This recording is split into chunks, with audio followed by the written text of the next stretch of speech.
माझ्यातल्या अहंकारी राजकारण्यावर माझ्यातल्याच हतबल बापाने मात केली आहे. त्यामुळे आता जर त्या माणसाचा फोन आला तर मान खाली घालून मी पैसे त्याला नेऊन देईन. आता आणि बोलणी कसली करायची आहेत?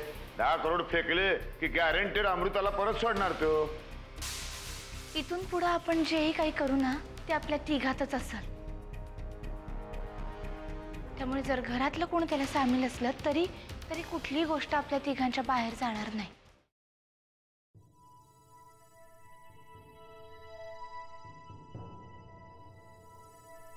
जानकी नक्की काहीतरी गडबड आहे.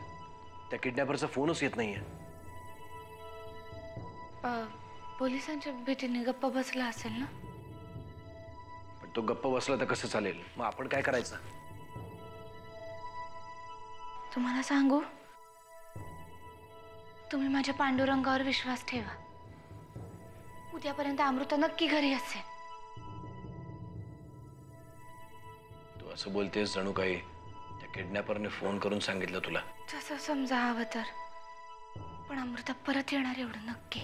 कधी कधी तुझ्या या भाबडेपणाचं मला हसू येतं जानकी. तुझ्यासारखा विचार सगळे करायला लागले तर हे जग किती सुखी होईल. इतका सकारात्मक विचार करणं कसं जमतं तुला? शेतकऱ्याची मुलगी आहे ना मी.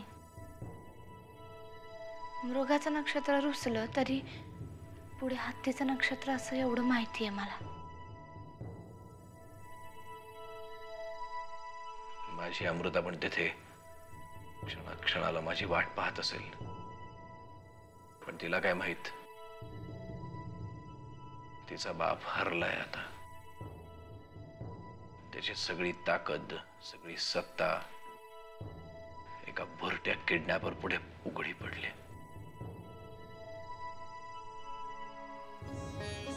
असं नका बोलू. तुमच्या ताकदीला घाबरूनच आतापर्यंत गप्प आहे. तुमच्या या ताकदीमुळेच आपली अमृता जिकडे आहे तिकडे सुरक्षित आहे.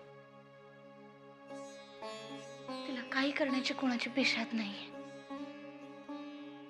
नका घाबरू. तुझ्या तोंडून परमेश्वरच बोलला. असंच होऊ दे. असंच होईल.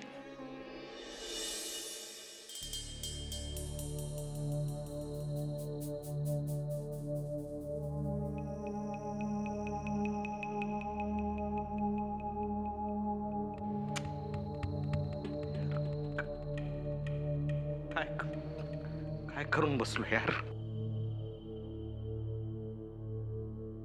पण आपण काय केलं यार? दारूच्या नशेमध्ये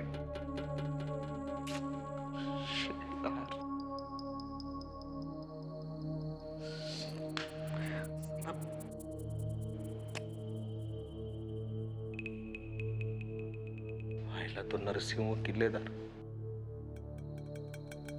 एक वेळ हिला उचललं म्हणून माफ कर. पण आता मी जे काय करून बसलोय त्याच्यासाठी मला मरू पण देणार नाही. काय करून बसलोय यार. चला हे सगळं करत बसण्यापेक्षा याचा जीव घेतला असता तर बरं झालं असतं. काय करून बसलोय यार.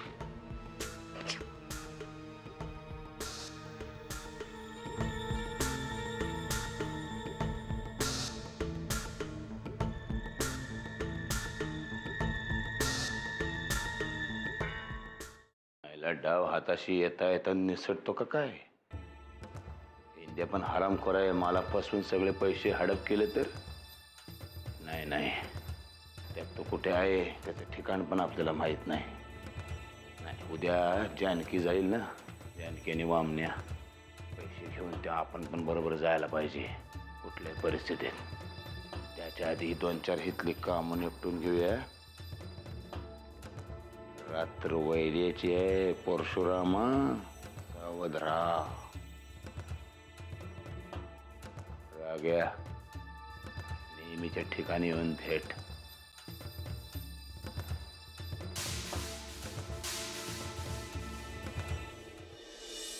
आम्ही सगळ्यांनी मिळून त्याला पैसे देण्याचं कबूल केलंय. आम्ही सगळ्यांनी म्हणजे त्यात साहेब पण आले का? नाही, हे सोडून बाकी सगळेजण. आणि त्यांनी आज 11 वाजता खेळण्याला पैसे घेऊन बोलवले. तुमची यात माझ्याकडून अपेक्षा काय आहे? एका गरजू नागरिकाची एका पोलीस अधिकाऱ्याकडून काय अपेक्षा असू शकते? पण साहेबांनी आम्हाला स्पष्ट ताकीद दिली आहे की या प्रकरणामध्ये तुम्ही ढवळाढवळ करू नका म्हणून. आणि साहेब स्वतः त्याला पैसे द्यायला तयार झालेत. पैसे त्यांनी दिले काय किंवा तुम्ही दिले काय? त्यांना अमृता हवी आणि मला तो गुन्हेगार. कारण त्याच्या मिळण्यावर आणखीन 2 जणांचं आयुष्य अवलंबून आहे. एक सुमिताईचं आणि दुसरं तिच्या मुलीचं. मला फक्त एवढंच सांगा, अमृताच्या जीवाला धोका न निर्माण होता आपण तिला वाचवू शकतो? मिसेस किल्लेदार, तो जो कोण गुन्हेगार आहे त्याला आम्ही पहिल्या फटक्यातच पकडला असता. पण मला दाट संशय आहे की या सगळ्या बातम्या फुटायच्या आता तुमच्या घरात नाही. पण साहेब या आमच्या गोष्टी ऐकायलाही तयार नव्हते. मुरादकर साहेब, आपण दोघं एकाच दिशेने प्रयत्न करतो आणि म्हणूनच मी तुम्हाला आता इथे बाहेर भेटायला बोलवले. आज 11 वाजता त्यांनी मला पैसे घेऊन चेन्नईला बोलवले. तेव्हा तुम्ही सुद्धा माझ्या बरोबर असाल. आणि ही गोष्ट फक्त आपल्या दोघांनाच माहिती आहे. माझ्या बरोबर येणाऱ्या वामन दादांना सुद्धा हे माहिती नाहीये. ओके, मला वाटतं यातनं नक्कीच काहीतरी पॉझिटिव्ह घडेल. येऊ मी.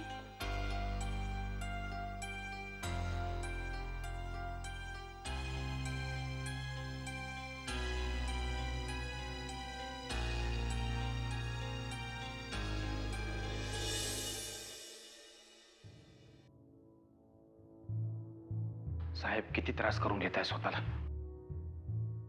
तुम्ही कितीही त्रास करून घेतला तरी परिस्थितीत काहीच फरक पडणार नाही. वाकणीस, मला उपदेशाचे डोस पाजू नका तुम्ही. माझ्या मनात काय चाललंय नाही कळायचं तुम्हाला. खरंय साहेब तुमचं. तुमच्या मनामध्ये आता कुठली वादळं आहेत ह्याची फक्त मी कल्पनाच करू शकतो, समजू नाही शकत. पण साहेब, कितीही निरर्थक वाटलं तरी माझं म्हणणं खरं आहे. आपण वाट पाहण्यापलीकडे काहीच करू शकत नाही. पण मग किती वाट पाहायची? त्याचा फोन काय येत नाहीये? येईल साहेब, त्याचा फोन नक्की येईल. जसं आपल्याकडे वाट पाहण्यापलीकडे दुसरा पर्याय नाहीये, तसंच त्यालाही आपल्याला फोन करण्यापलीकडे दुसरा पर्याय नाहीये. कारण त्याला पैशाची गरज आहे. आणि तेच द्यायला आपण नकार दिलाय, शिवाय पोलिसांनाही कळवलंय. म्हणून त्यांनी अमृताला काय केलं तर? नाही, तो तिला काही करू शकणार नाही. त्याने जर काही केलं ना तर मी काय करणार आहे? मी त्याला, त्याने जर का अमृताचा जीव घेतला आणि माझ्या समोर येऊन उभा राहिला तर मला कळणार सुद्धा नाही हा तोच आहे. साहेब, तुम्ही असं खचून जाऊ नका. असं काही होणार नाही. आणि एक गोष्ट लक्षात घ्या साहेब, जसा आपला जीव अमृताताईंमध्ये अडकलाय तसाच त्याचा पैशांमध्ये अडकलाय. जितकी धडपड आपण अमृताताईंना सोडवण्यासाठी करतोय तितकीच धडपड तो पैसे मिळवण्यासाठी करणार.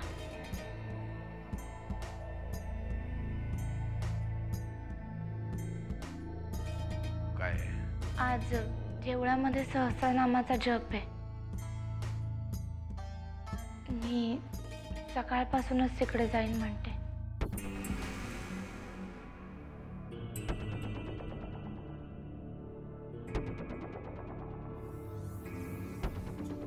ठीक आहे.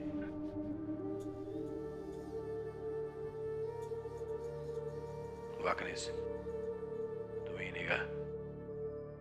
मला जरा वेळ एकट्याला राहू द्या. ठीक आहे साहेब.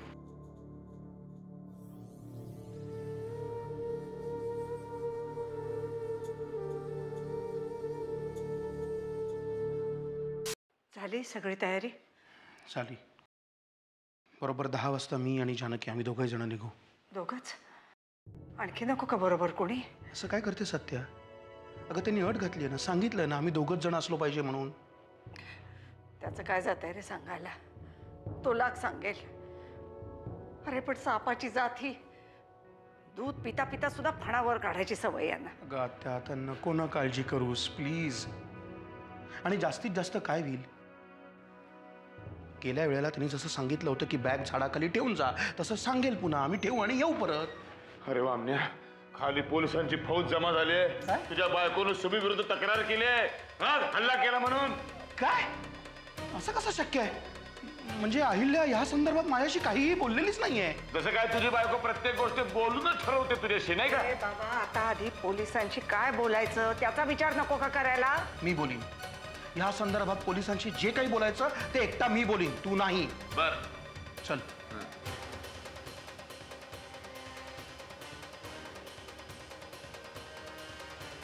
अरे देवा, आता कुठे सगळं बळ एकवटून अमृताच्या सुटकेचा प्रयत्न करत होते, तर आता हे काय मध्येच उद्भवलं. किती परीक्षा पाहणार आहेस रे म्हातारीची?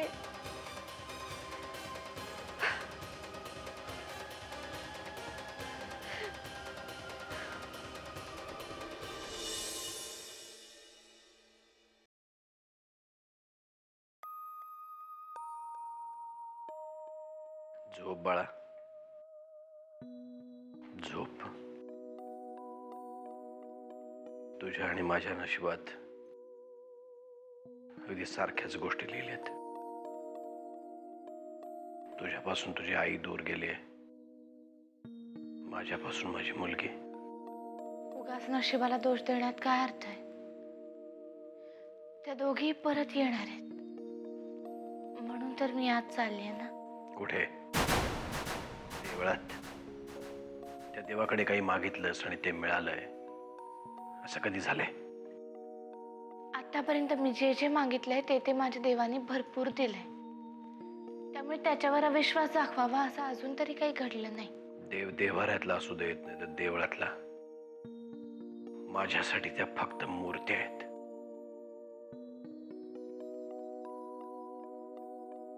दादा, अहिल्याने हॉस्पिटलमध्ये सुमित्राच्या विरोधात पोलिसांना स्टेटमेंट दिलंय. सुमित्राने तिच्यावर जाणून बुजून हल्ला केला म्हणून. बाहेर पोलीस आलेत? नाही, आले होते, पण मी बोललोय त्यांच्याशी सगळं सविस्तर. इन्स्पेक्टरना पण सगळी परिस्थिती नीट समजावून सांगितली. सुमित्रा सॅनिटोरियममध्ये, त्यामुळे आत्ता तसा फारसा फरक पडणार नाही. पण तिथून बाहेर आल्यानंतर कोर्ट कचेऱ्या, तारखा, हे सगळं झंझट तिच्या मागे लागणार. आता या अहिल्याचं काय करावं ना तेच मला समजत नाही. कोणी सांगितलं होतं तिला हा शहाणपणा करायला? वामन, उगाच चिडू नकोस. तिच्यावर जीव घेणा हल्ला झाला होता, आपण तिची बाजू सुद्धा समजून घेतली पाहिजे. अरे पण एवढा मोठा निर्णय घ्यायच्या आधी कोणाला तरी विचारायला नको होतं का तिने? अरे नशीब समज, तिचा स्वभाव पाहता तिने फार तमाशा नाही केला. काय करायला हवं होतं आपण? ही कधी तमाशा करेल याची वाट पाहायची होती. तू काळजी करू नकोस, मी बोलेन तिच्याशी. हॉस्पिटलमधून परत आली की तिला कसं समजवायचं चांगलंच माहिती आहे. जातो.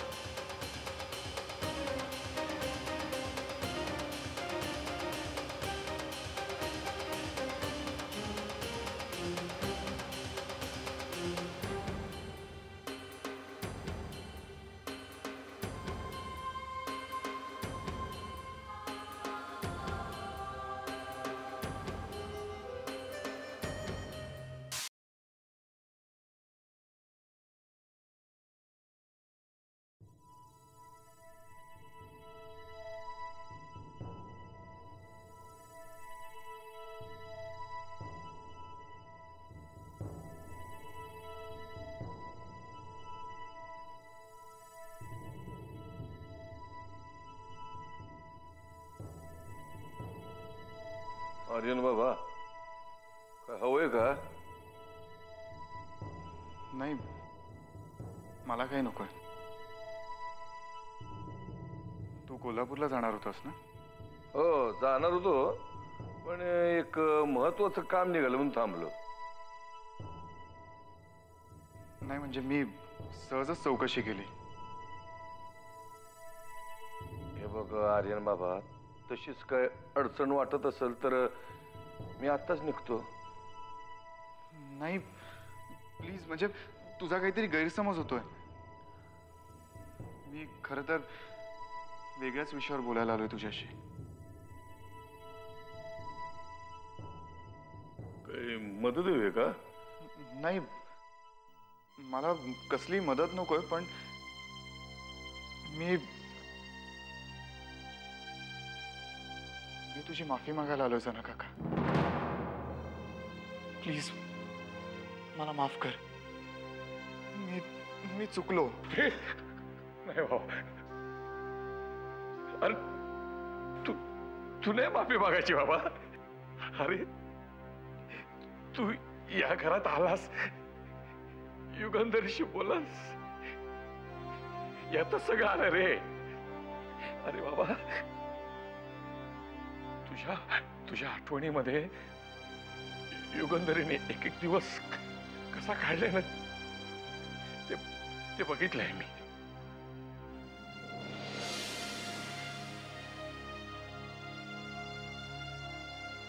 पण जना काका, मी तुझी माफी यासाठी मागतोय की मी तुझ्याबद्दल आणि आईबद्दल खूप गैरसमज करून घेतले. यामध्ये बोला तुझा काहीच दोष नाहीये. तुझ्या डोक्यावरून ज्यांनी तुझ्या वडिलांचं छत्र काढलं आणि तुझ्या मनात हे विष कालवलं ना, त्यांचाच दोष आहे पुरा.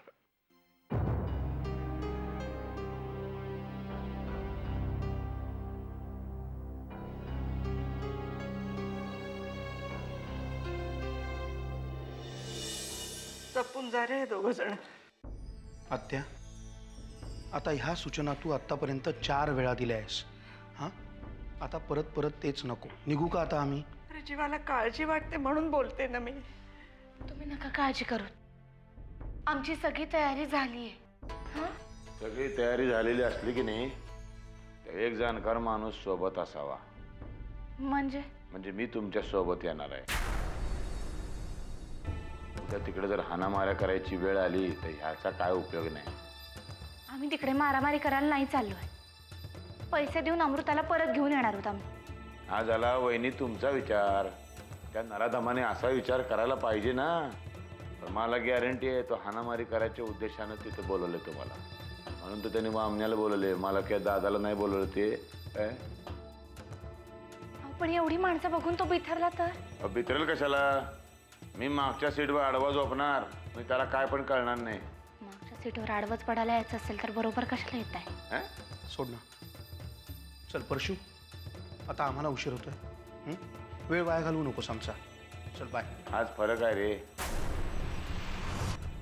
मी सारखं आपलं आपलं म्हणतोय, तुम्ही दोघं आमचं आमचं म्हणताय. बघितलंस वामन, परशू म्हणतो ते बरोबर आहे. तो बरोबर असला तर मलाही जरा इथे कमी काळजी वाटेल ना. ओके आत्या, ठीक आहे. चला आपण आमच्या बरोबर.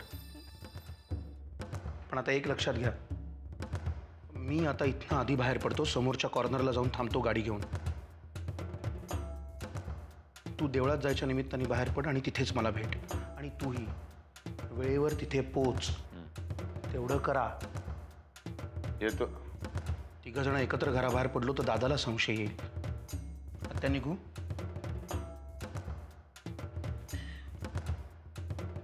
चला.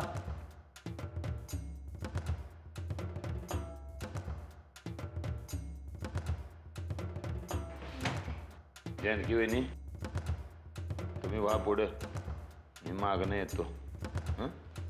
वा.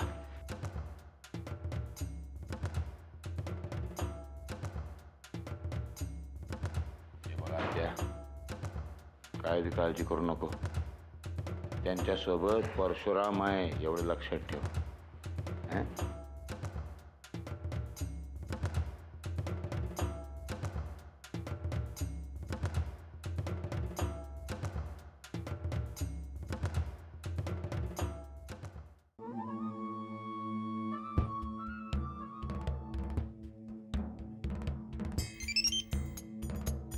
हॅलो इंडिया, ज्या क्षणाची आपण आतुरतेनं वाट बघत होतो तो क्षण आता आलाय.